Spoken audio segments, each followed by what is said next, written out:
ازيك يا حاجه؟ اهلا. عامله ايه؟ اطلب الشاي. ماشي الشاي اتفضل. تسلم ايدك يا حاجه. ما تكلميني عن نفسك، عاملين ايه؟ بتعيشوا ازاي؟ والله عايشه وخلاص، هي لما نقول يلا ايام حلوه وخلاص، ايام هنعمل ايه طيب؟ انا شفتك النهارده بتغسلي وتعبانه مش ده قادره. انا غسلت الجلابات دي ريحتي بتصرخ. الغسيل بتاعي غساله بتعب والله بتعب. عمرك كام؟ 80 سنه؟ مش عارفه ازاي 70 كده اقول. 80 يا حاجه، ما انت قلتي لي 80 سنه زي بعض. اولادك مش بيساعدوكي؟ مش والله ابدا. راضيه يعني انت حاجه؟ والحمد لله. هو ده مش هينساني، ربنا ما بينساش حد. ابنك الثاني متجوز؟ انا ابني متجوز بس مش قاعد معايا، اللي قاعد معايا جوز البنت الغلبانه دي. تعالي يا نجوى. تعالي يا نجوى تعالي. غلبانه قوي متى بقى حبه الشاي؟ طيب حلو.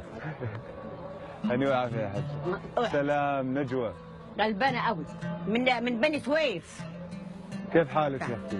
عايشين ازاي؟ في ناس بتحن علينا برضه ايه في البلد يعني، بس البلد يعني حلوه، الجو يعني. حلو. انتم محتاجين شو بالبيت؟ انا محتاجه اقول لك على اللي انا عايزاه. قول. اقول بقلبي جامد يعني. قول. طيب انا محتاجه ثلاجه عشان ما عنديش ثلاجه اساسا والله.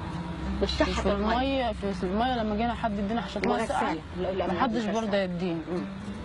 ولو حد اعطاني كيس لحمه مثلا لله اقول لواحده شيلها عندك ما بترضاش. سبحان الله، يعني حتى مطالبكم بسيطه يعني اشياء. نطالب باللي اديه لنا ربنا. لا احنا غلابه، احنا راضيين باللي اديه لنا ربنا عشان احنا ما نكذبش على ربنا، احنا عايزين الحاجه اللي تخصنا بس. أمام بساطة المطلب تجد نفسك مجبرا على التنفيذ، ولكن قبله ستتساءل كثيرا: هل هذا هو فعلا كل ما ينقصهم؟ هل هذه الأشياء البسيطة هي فعلا كل ما يبهجهم؟ أمام هذه الإشكاليات وفي قلبها فقط سيحركك حدسك، سيحثك على تلبية مطالبهم حتى ترى إن كانت النتيجة سترتسم بهجة على ملامحهم.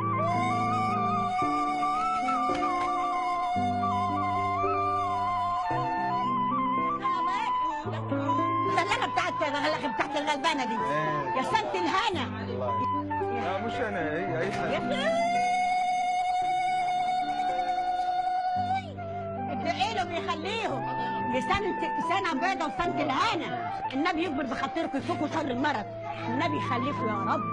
مبسوطة يا حاجة؟ مبسوطة قوي. الله يخليك. الحمد لله احنا اتبسطنا كتير، نفتكرنا جبت لنا حاجات قد كده. الله يسلمك والله العظيم. ربي ان شاء الله يسعدكم يا رب. فكوا شر المرض ويخليكم ويطول عمركم. يلا سلام.